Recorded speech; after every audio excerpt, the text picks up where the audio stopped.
The day my wife pushed the divorce agreement in front of me, I had just won 500 million with the lottery ticket in my pocket. Her eyes were as calm as stagnant water. The car and house are yours. I'll leave with nothing. Inside, I was overjoyed, but on the surface, I pretended to be as devastated as if I'd lost both parents. For 3 years, her family looked down on me. Her arrogant younger brother, in particular, would point at my nose every day and call me a freeloader. I endured the humiliation for 3 years, waiting for this very day, the day when all the wealth would be mine. The path of endurance has never had a master. If possible, perhaps I could fill that vacancy, but what I never expected was that just when I thought I was the gambler holding the ultimate trump card, she flipped the table and told me she was the casino owner. Sign it. Jane's voice was as cold as ice, just like her demeanor. Looking at the divorce settlement on the table, the song, "Today is a Good Day," had already played 800 times in my heart, but my face still had to wear that damn expression as if the sky were falling. There's really no turning back now. My hands are trembling, half feigned, half from excitement. That crumpled lottery ticket in my pocket, worth 500 million, is practically burning a hole through my thigh. Yesterday afternoon,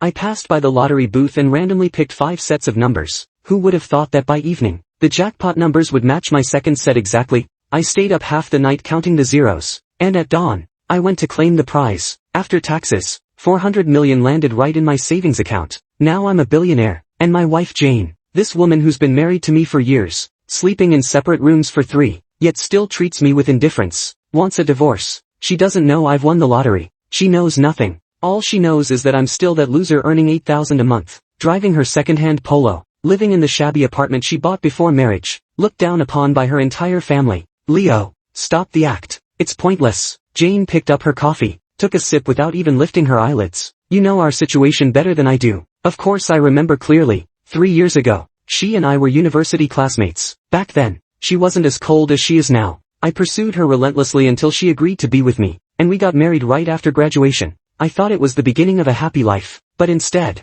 I stepped into hell. Her family runs a small company with assets worth tens of millions. The first time her parents met me, they looked at me like I was trash, especially her precious younger brother, Jason Jiang, who treated me as if I were the enemy who desecrated his family's ancestral graves. On our wedding day, Jason slapped my face in front of all the relatives and said, "Kid, hooking up with my sister is the luckiest thing you'll ever do. From now on, behave yourself. If you dare make my sister suffer even a little, I'll make sure you can't survive in this town." That tone made me feel like I wasn't his brother-in-law, but a newly bought dog for their family. Over these 3 years, I've heard such words so often that my ears have grown calluses. Worthless, spineless, gold digger. These are the labels the Jiang family has stuck on me. Jane never once spoke up for me. She always said, "People have mouths. Why bother controlling what they say?" Yeah, I couldn't control it, and now I don't want to bother anymore. Fine. I picked up the pen, feeling so exhilarated I could almost fly. I'll sign it. Just as the tip of my pen was about to touch the paper, the cafe door was pushed open with a bang, and Jason swaggered in, followed by 2 men in black suits, looking like they were straight out of a gangster movie. He plopped down next to Jane, crossing his legs arrogantly. He pulled a check from his pocket and slapped it onto the table with a loud smack. "What's there to talk about with this loser?" he sneered, his chin raised so high it could stab someone. He glanced at me out of the corner of his eye. "Here, take the 100,000 and get lost. Don't bother my sister again, or I'll beat you up every time I see you." I looked at the check on the table. The amount, written in bold, flamboyant strokes, was as arrogant and obnoxious as Jason's face. I smiled. The old me might have flushed red, clenched my fists, but not dared to utter a word, because I had no money, no confidence. But now, it was different. With 400 million behind me, my backbone was straighter than a telephone pole. "Jason," I said slowly, my voice soft but clear, "do you think having money makes you something special?" Jason was taken aback, as if he hadn't expected me to talk back. He let out a mocking laugh. "How dare you act all offended about being called a freeloader? Every single thing on you, from the car you drive to the house you live in,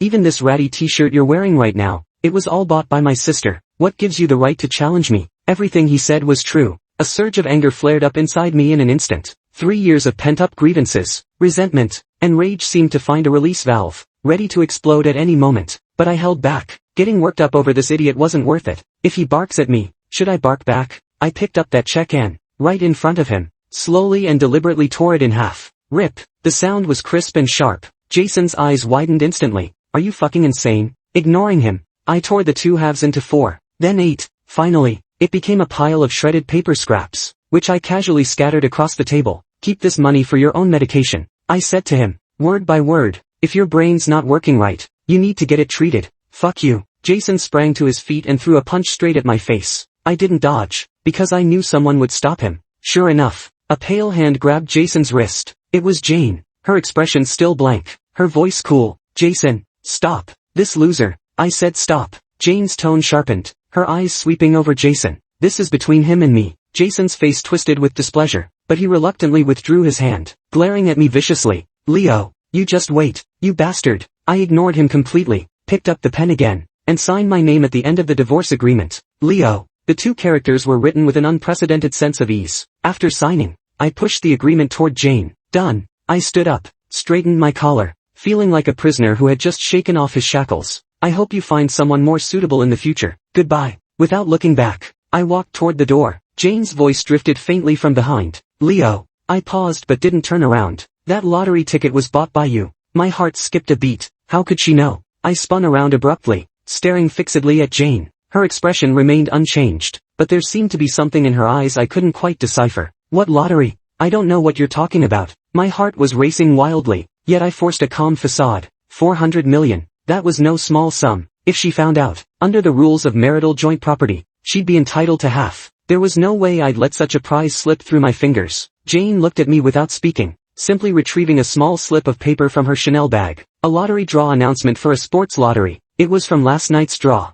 My pupils contracted sharply. I found it yesterday in the pocket of the pants you changed out of. Jane slid the announcement toward me. The winning lottery station was right downstairs from our home. My mind went blank with a sudden buzz. A single oversight. How the hell had I forgotten about this? Those pants. Yesterday, after the draw, I was too excited and changed as soon as I got home, tossing them carelessly into the laundry basket. Sis, he really won 500 million. Jason beside me was practically bug-eyed, his breathing growing heavy. So this money. Shut up. Jane cut him off coldly. She looked at me, her eyes like two scalpels ready to dissect me from the inside out. Leo, we're not officially divorced yet. This money counts as marital property. My heart turned to ice. 400 million. About to be halved in an instant. Even though 200 million is still a fortune, the feeling of a sure thing slipping through your fingers. It's worse than eating shit. I clenched my fists, nails digging into my palms. My mind raced, searching for a way out. Deny it? Impossible. Song Xing had already laid out the evidence. Beg her? Not a chance. Leo, would rather starve than beg Jane. That left only one option. I took a deep breath, forcing a smile uglier than a bitter gourd onto my face. Jane, look, we were husband and wife once. Let's not. Jane raised a hand to stop me. I don't want your money. I froze. And Jason froze too. Sis, are you crazy? That's 200 million, not 200 bucks. Jason was hopping mad with anxiety. Jane completely ignored him, just looking at me and saying word by word, I don't want a single cent of the money, but you have to agree to one condition. My guard instantly went up. What trick was this woman trying to pull now? What condition? A strange curve lifted at the corner of Jane's lips. Put on a show with me. A show? What kind of show? I frowned, unable to figure out what she was really up to. My grandfather's turning 80 next month. He's always liked you. Jane said leisurely. I don't want him to be upset because of our divorce. So I want you to come back to my hometown with me and keep playing the role of my husband in front of him. I almost thought I'd misheard. That's it, just that. As long as I don't have to split the money, I'd do it for another year. It'd be a piece of cake. Jane nodded. If you agree, these 200 million will still be yours. I can even sign an agreement voluntarily waiving my right to claim any share of this property. I looked at her, my mind clouded with suspicion. I had met Jane's grandfather a few times. A rather amiable old man, a former soldier with an upright air about him. He had always treated me well, often pulling me aside to play chess. Saying my steady temperament made me promising material, but I didn't believe Jane would give up 200 million just to make him happy. That didn't fit her character. She was the type who never acted without a clear benefit. What exactly are you trying to do? I stared into her eyes and asked. You don't need to worry about what I'm trying to do. Jane picked up her coffee, reverting to that icy demeanor. You just need to answer me. Agree or not. Jason, who had been sitting nearby, finally caught on. He leaned close to Jane's ear and whispered, Sis, do you have some plan? This guy's a hot commodity now. 200 million. Jane shot him a sharp look, and Jason immediately fell silent. I hesitated. Agreeing to her would secure my 400 million, while refusing meant splitting it in half. Even a fool could do that math, but I felt this wasn't so simple. It seemed like a trap. A massive one baited with 200 million. How do I know you won't go back on your word afterward? I asked. We can go to the notary office right now. Jane said. Black and white on paper holds legal weight. She had everything calculated. Staring at her flawless face, a wave of intense irritation suddenly surged within me. For 3 years, I'd lived under her control. Now, even with the capital to turn things around. It felt like I was still being led by the nose. Fine. I gritted my teeth. I agree, but I have a condition too, I said, looking at her. After this act is over, we're truly even. From then on, you go your way, I go mine. No more ties. Jane's eyes flickered briefly, so fast I thought I'd imagined it. Deal. She nodded. It's settled. Stepping out of the cafe, I felt like I was dreaming. 400 million was saved, and the price was just accompanying her back to her hometown for a few days to put on an act. No matter how you calculated it, this deal was a bargain. I drove that beat-up Polo aimlessly down the street, and the first thing on my mind was to change cars. I drove straight to the Porsche dealership. A female salesperson in a professional skirt suit, with meticulously applied makeup, approached me, wearing a practiced, professional smile, but when she saw me stepping out of a beat-up Polo, wearing a t-shirt that had been washed to a faded shade, her smile visibly stiffened by half, and her enthusiasm dropped by a third. Hello, sir, how may I assist you today? I couldn't be bothered with small talk. Pointing at the flashy red 911 in the center of the showroom, I said, I'll take this one. Full payment. The saleswoman's eyes instantly widened, her mouth hanging open wide enough to fit an egg. Other salespeople and customers nearby all turned to look, their eyes filled with shock and disbelief. Are you sure, sir? The saleswoman stammered, her voice trembling. What? Afraid I can't afford it? I pulled the black bank card from my pocket, waved it in front of her, and swiped it. What followed was a whirlwind of stunned, admiring, and envious looks. Signing the contract, swiping the card, and picking up the car all happened in one smooth motion. As I drove the brand new Porsche 911 out of the dealership under everyone's complicated gazes, I felt like I'd never been this exhilarated in my life. I drove the car to the shabby apartment building where Jane and I used to live. Staring at that dilapidated residential block, my heart churned with mixed emotions. This place had held 3 years of my pent-up frustration and humiliation. From today on, I never have to come back here again. I went upstairs, unlocked the door with my key. The room was empty. Jane's things were all gone, leaving only some of my own junk behind. At least I wouldn't have to clean up. I dragged my worn-out suitcase from under the bed and haphazardly stuffed my few clothes inside. Then I took out my phone and dialed my mom. Yen, what brings you to call Mom? Did you have a fight with Ning Ning? On the other end of the line, my mother's voice was filled with concern. My nose tingled, and I nearly burst into tears. The only people in this world who truly care about me are my parents. We're doing fine without you. Mom, I sniffled, forcing a smile. I just miss you. By the way, in a couple of days, I'm going back to Ning Ning's hometown with her for her grandfather's birthday. Oh, that's wonderful. My mother immediately brightened up. You better make a good impression. Buy plenty of gifts. Ning Ning's family is well off. We can't let them look down on us. I know, Mom. I paused. Once I get back from her hometown, I'll bring you and Dad over to live with me. Live where? Your place is so tiny. I bought a new house, I said.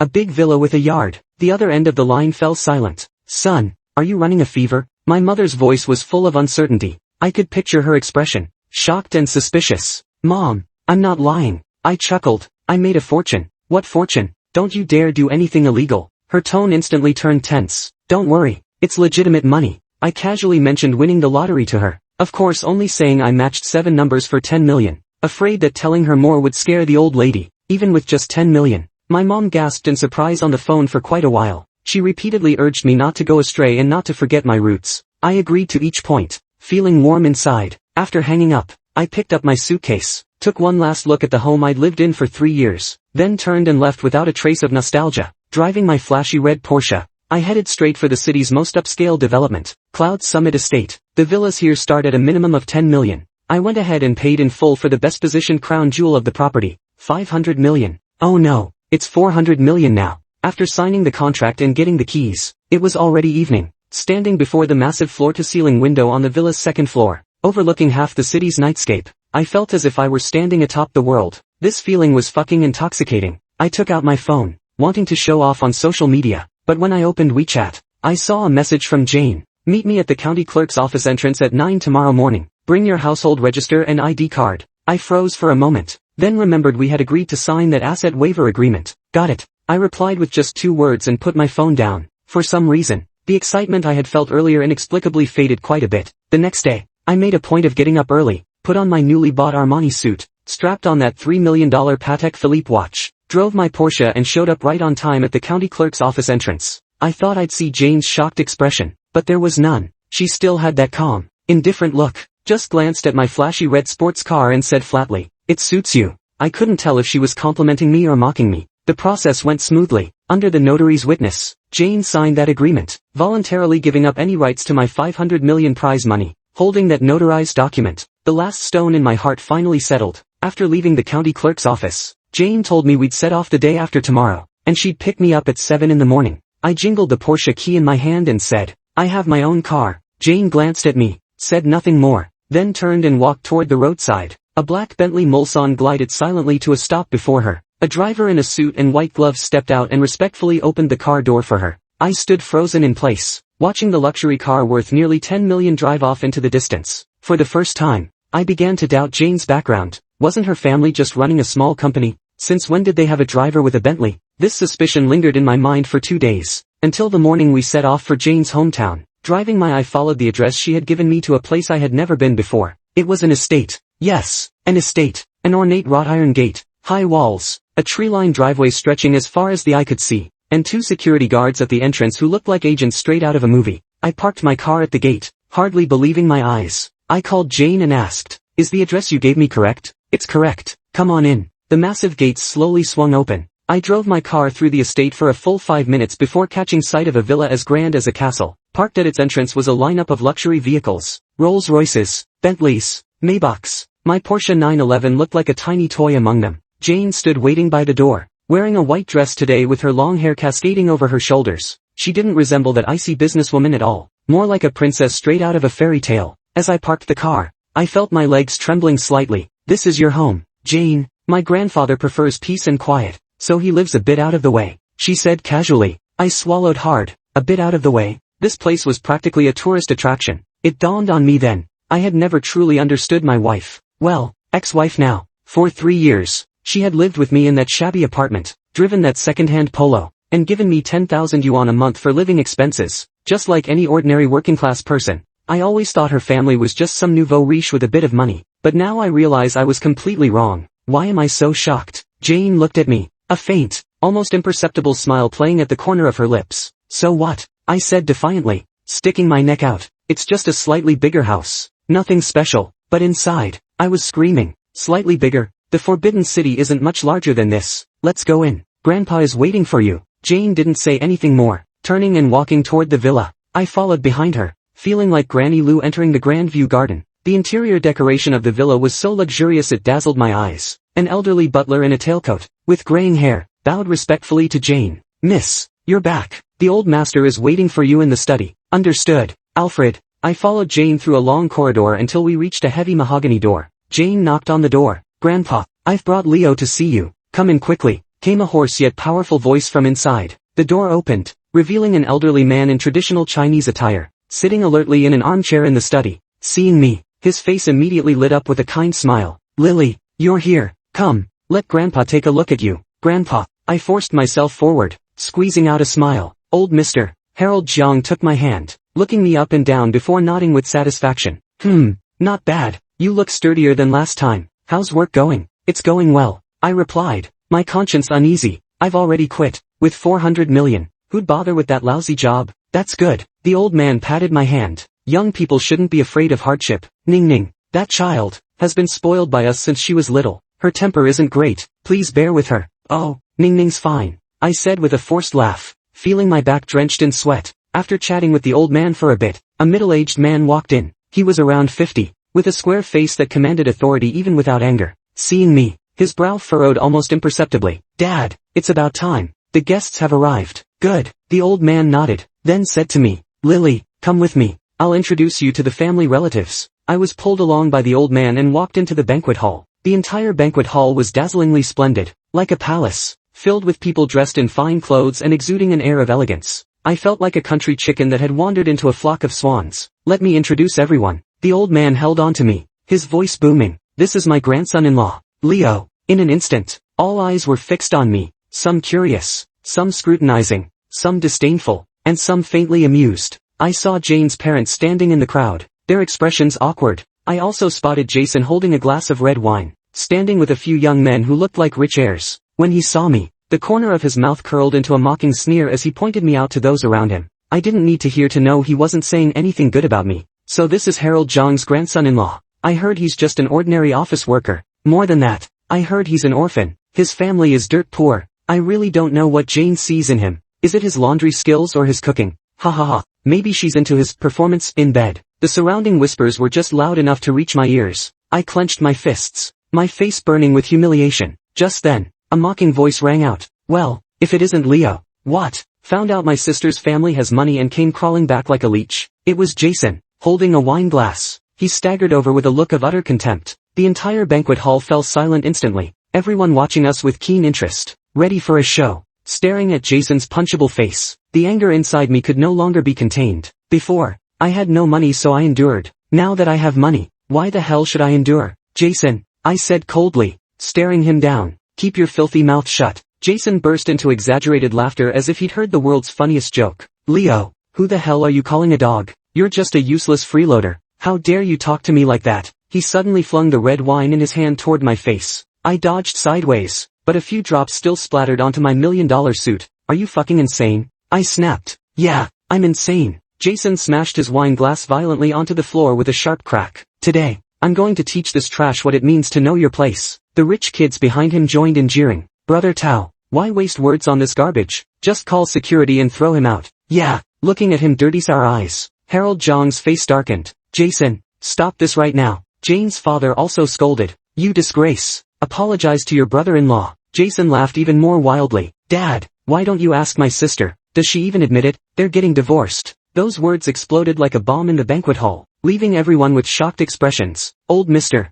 Harold Zhang turned pale, swaying unsteadily as if he might lose his balance. Grandfather. Jane hurried forward to support him. Divorce? The old man looked at Jane, then at me, his face full of disbelief. Ning Ning, what's going on? Jane's face also paled, and she glanced at me with a pleading look. I sneered inwardly. Now she knows to beg me. Where was she earlier? I had intended to admit it outright, to ruin this charade and leave Jane with no way out, but seeing the old man's disappointed and pained eyes, I felt a twinge of reluctance. After all, the old man was innocent. I took a deep breath and stepped forward, supporting the old man's other arm. With a smile, I said, Grandfather, don't listen to Jason's nonsense. We just had a little argument the other day. It's normal for a young couple to bicker. Jason immediately retorted, bullshit. I saw the divorce papers myself. I was just scaring her. I lied without batting an eye. Couples fight and make up. It's all part of marriage. Right, honey? I turned to Jane, deliberately giving her a wink. Jane stiffened slightly but played along, nodding. Yes, Grandpa,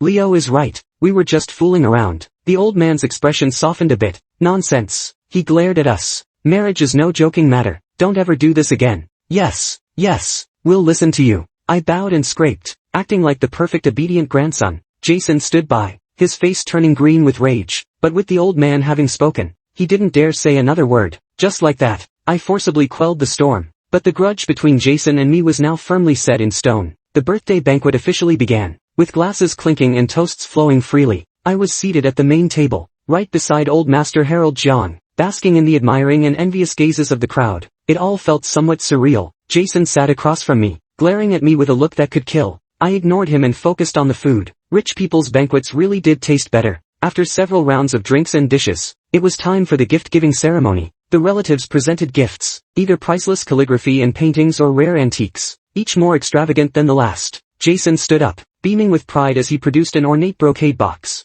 Grandfather, I specially commissioned someone to bid for this at Sotheby's auction house. A Song Dynasty Imperial Inkstone Washer. May your fortune be as vast as the eastern sea and your longevity rival the southern mountains. The box opened, revealing an exquisite inkstone washer. Those in the know immediately gasped in awe. This is a true treasure, worth at least 8 figures. I'd say. Jason is truly thoughtful, old Master Harold Jiang remarked, grinning from ear to ear. Jason gave me a smug look, his eyes seeming to say, your turn, loser. Everyone's gaze focused on me once again. I knew they were waiting for me to make a fool of myself. A loser who lives off his wife. What decent gift could he possibly offer? I slowly stood up. I took a small box from my pocket, a box I'd bought for 10 yuan from a street stall. Grandpa, I'm not well off, so I don't have any impressive gifts to give. I scratched my head, wearing an expression of simple honesty. This is just a small token of my regard. I hope you won't mind it. Jason was the first to burst out laughing. Ha ha ha, this shabby box. Are there glass marbles inside? The others joined in with uproarious laughter,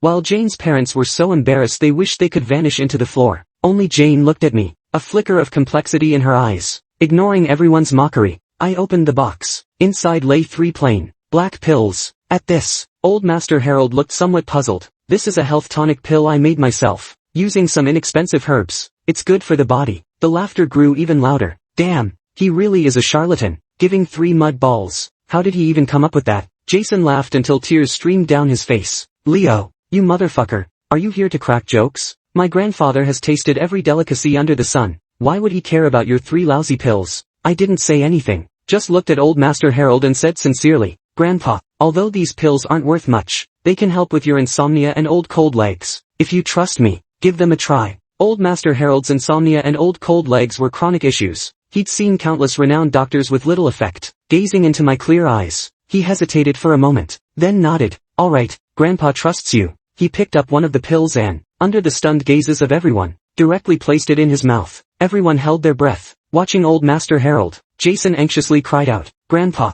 you can't just eat that. What if it's poisonous? Old Mr. Harold Jiang waved his hand, signaling him to be quiet. He closed his eyes, savoring it carefully. After about a minute, his eyes suddenly snapped open. His gaze was filled with shock and ecstasy. This pill, he exclaimed, his voice trembling with excitement. I feel a warm current spreading from my stomach, flowing through my limbs. My old arthritic leg that's been aching for years, it actually stopped hurting. The entire banquet hall fell into dead silence. Everyone stared at me as if I were a monster. Jason was utterly dumbfounded, his mouth hanging open wide enough to fit a fist. This is impossible, he blurted out. It must be a placebo effect. I just smiled without saying a word. This pill was no ordinary mudball. I spent 50 million to obtain this from a reclusive miracle doctor named Xing. The doctor said this pill is called the rejuvenation elixir, and there are only 3 in the entire world. It can cure all ailments and extend life. I originally bought it for my parents, but the doctor determined based on their condition that they were too weak to handle such a potent supplement. So, for today's performance, I went all out. What's 50 million? I've got plenty of money.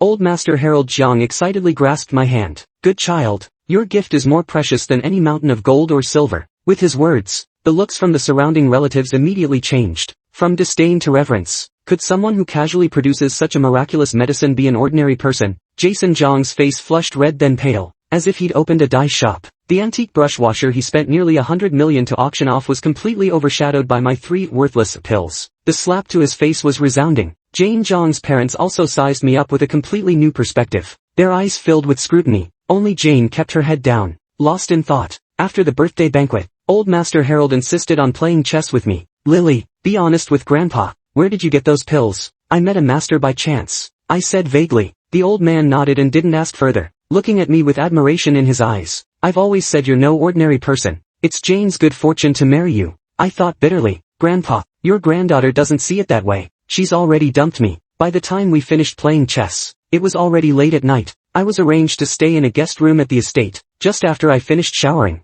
there was a knock on the door. I opened the door to see Jane standing there. She had changed into a silk nightgown, her curvaceous figure faintly visible, making my mouth go dry. Is something wrong? I leaned against the doorframe, trying to appear calm. Can I come in? She asked. I hesitated for a moment, then stepped aside to let her in. As soon as she entered, a faint fragrance drifted into my nostrils, unsettling my thoughts. How much did you spend on that pill? She asked bluntly, getting straight to the point. Not much, I replied casually. Leo, even though we're divorced, there's no need to act like strangers, is there? She looked at me with a complicated expression. Just how many things have you been hiding from me? I smiled. Jane, that's an interesting question. We were married for 3 years. How much did you really understand about me? Do you know what I like to eat? What I celebrate? Do you know what my biggest dream is? She fell silent. Indeed, she didn't know. She had never cared. Why did you help me tonight? She changed the subject. For 200 million. I answered bluntly. Don't forget our deal. She seemed taken aback by my directness, her expression turning sour. Do you think I'm especially greedy or materialistic? Aren't you? I retorted. She gave a self-mocking smile. In your eyes, that's exactly the kind of person I am, isn't it? I took a step closer, looking into her eyes. Why did you marry me in the first place? Wasn't it because I seemed honest and easy to control? After graduation, your family was pressuring you, so you just found someone to marry to shut them up. Anyway, your family has money, so keeping a useless husband didn't matter. These thoughts had been swirling in my mind for 3 years, and today I finally said them all out loud. Jane's body trembled slightly, her face as pale as a sheet. In your heart, am I really that despicable? What kind of person you are? You know best. I turned my head away, not wanting to look at her anymore. The room fell into a deathly silence. After a long while, she spoke softly. Leo, you're right. I never really cared about you before. I thought it would be fine for us to just live a plain, uneventful life together. She paused, a hint of bitterness in her voice. I admit, part of the reason I married you was because of my family, but more than that, it was because I liked you. My heart jolted, and I turned back to look at her sharply. You like me? I felt like I'd heard the biggest joke of all time. What exactly do you like about me? Do you like my poverty, or my incompetence? I like your sincerity, your kindness. Her eyes grew slightly red. Do you remember? In our sophomore year, I was cornered in an alley by some thugs. You charged in with a brick and scared them all off. Back then, you were wearing a faded t-shirt, skinny as a rail, but I thought you were better than all those rich kids at school driving sports cars. I was stunned. Of course I remembered that incident, but we hadn't really crossed paths much after that, until just before graduation, when I finally mustered the courage to pursue you. I always thought you agreed to be with me on a whim. And then what happened? I looked at her, my voice growing hoarse. What happened to that affection of yours? Did it just vanish? Then, her gaze dimmed. We got married. Life became a mess of trivialities. I was busy with the company. You were content with the status quo. The distance between us just kept growing. So, this is why you looked down on me and allowed your family to bully me? I sneered. I never looked down on you, she retorted excitedly. I just hoped you could be a bit more ambitious. I arranged a deputy manager position for you at the company. Why didn't you take it? I gave you money to start a business. Why did you refuse? I froze. There was such a thing. How come I didn't know? When did you? I had Jason tell you about it, she said. 3 years ago, right after we got married. In my mind, everything clicked with a sudden, thunderous realization. Jason, it must have been that bastard Jason who kept this from me. He was afraid I'd join the company and steal his spotlight, so he never told me. For 3 years, Jane had been waiting for me to improve myself, while I stayed stuck in place, thinking she and her family looked down on me. A colossal misunderstanding had stood between us for 3 whole years. Looking at Jane, my heart was a whirlwind of emotions, anger, resentment, and an indescribable tinge of regret. What's the use of saying all this now? I smiled bitterly to myself. Yes, we're already divorced. Jane's eyes dimmed completely as she turned to leave. She turned and walked silently toward the door. Just as her hand touched the doorknob, I spoke up on impulse. Wait. She paused. I walked up behind her and gently wrapped my arms around her from behind. Her body stiffened abruptly. Give me another chance. Okay. I buried my head in the crook of her neck, breathing in the faint fragrance of her hair, my voice trembling with a quiver I hadn't even noticed. The room was so quiet we could hear each other's heartbeats. After what felt like an eternity, so long I thought she wouldn't answer, she softly whispered, The next day, I regretted it. I must have been out of my mind to say something like that. Jane and I could never go back to how we were. Even with Jason's mediation, the issues between us remained. What she wanted was a man who could stand shoulder to shoulder with her, while I just wanted to be a salted fish. After the birthday banquet, I moved out of the estate and into my own villa. I told Jane to give me some time to think things through, but in truth, I was just running away. I started spending money like crazy, buying luxury cars, expensive watches, and frequenting high-end clubs, surrounded by all sorts of women. I tried to numb myself this way, to prove I had completely left the past behind, but in the dead of night, when dreams returned, it was still Jane's cool, detached face that appeared in my mind. A month later, on the last day of our divorce cooling-off period, I arranged to meet Jane. We met at that little restaurant where we had our first date. She arrived with the same calm, unruffled demeanor, as if nothing had happened over the past month. I've made up my mind, I said, taking a deep breath as I looked at her. Let's just call it quits. She seemed to have anticipated this outcome long ago, merely nodding calmly. Alright, there's $100 million in this card. Consider it my compensation to you. I pushed a bank card toward her. She glanced at the card but didn't take it. No need, she said. I told you, I don't want your money. Take it, I insisted. Otherwise, I won't feel right about this. She didn't argue further and pocketed the card. What are your plans from now on? She asked. I don't know. I shrugged. Maybe travel the world. That's nice. She smiled, though the expression seemed forced. The meal passed in silence and awkwardness. As we were leaving, she suddenly said to me, Leo, can I ask you one last question? Go ahead. If, she looked at me, her eyes carrying a fragility I'd never seen before. If I weren't a daughter of the Jiang family, if I didn't have my own company either, if I were just an ordinary person like you,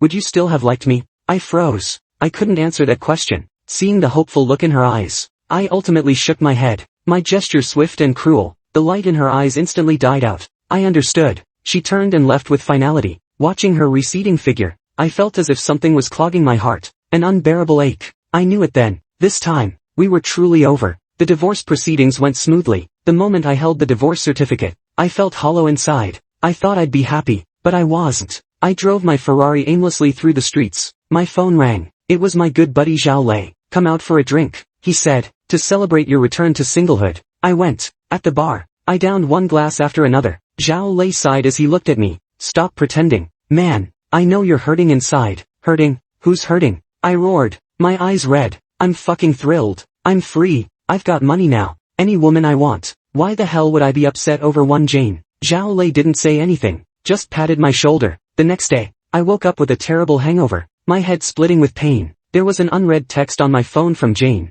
I'm leaving for a faraway place. I've transferred the money from the card. The password is your birthday. Leo, forget about me. I wish you happiness. I stared at that text for a long time, then rushed out of the villa like a madman, driving straight to the airport. I didn't know where she had gone, or if I could find her. All I knew was that I couldn't let her leave like this. Just then, my phone rang. It was an unknown number. I answered it. Hello, is this Mr. Leo? Came a respectful male voice from the other end. I'm MS, Jane's lawyer. She has entrusted me to deliver a document to you. Half an hour later, in a cafe, I met the lawyer, who handed me a document. It was a stock transfer agreement, transferring 50% of the shares in StarTech Group under her name to you free of charge. The lawyer said that, based on the current market value, these shares are worth approximately 1 billion yuan. My hands trembled violently as I held the document. StarTech Group? I asked in disbelief. Isn't that one of the largest tech companies in the country? Yes. The lawyer nodded. MS. Jane is the founder and chairwoman of StarTech Group. My mind went completely blank. Jane was the chairwoman of StarTech Group. That woman who had lived with me for 3 years in a shabby apartment, drove a second-hand Polo, and gave me 10,000 yuan a month for living expenses. She was actually a billionaire super rich. I had always thought I was the one who won the 500 million yuan lottery, that I was the one who had reached the peak of life. I had always believed I was the one playing along with her act, that I was the one showing her charity. In the end, I was the one who turned out to be the complete fool. The lawyer handed me another photo. It was Jane during her university days, wearing a white dress and smiling brightly. Beside her, a tall, slender boy in a white t-shirt was gazing at her with a foolish expression. That boy was me. On the back of the photo, a line of text read, "What I've been waiting for was never money. It was you."